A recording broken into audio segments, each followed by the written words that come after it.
Charan! Hello everyone! Ayan, samahan po ninyo ako. Magluluto tayo ng giniling na may carrots, patatas, at may iba't ibang klase ng malalaking sili or paprika ba tawag dyan. So, ayan.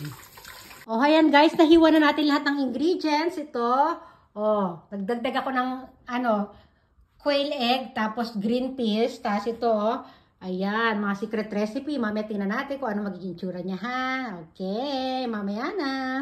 O, ayan, ginisa ko na yung bawang sibuyas. Ayan, at isinunod ko na rin po ang ating giniling. Siyempre, haluluin natin siya ng ganyan para maghuhula yung giniling natin.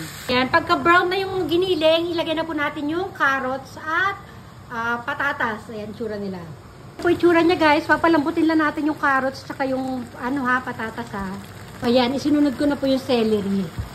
Ayan, isusunod natin yung iba't ibang kulay ng paprika. Ayan, nilagay ko na rin po yung iba't ibang color ng sili. Yung paprika, di ba? Iba't ibang color.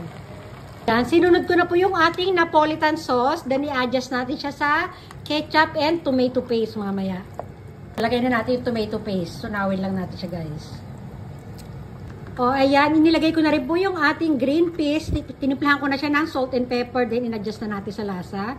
O, ayan na po yung ating, giniling recipe, guys. O, meron siyang quail egg sa ibabaw. O, ayan.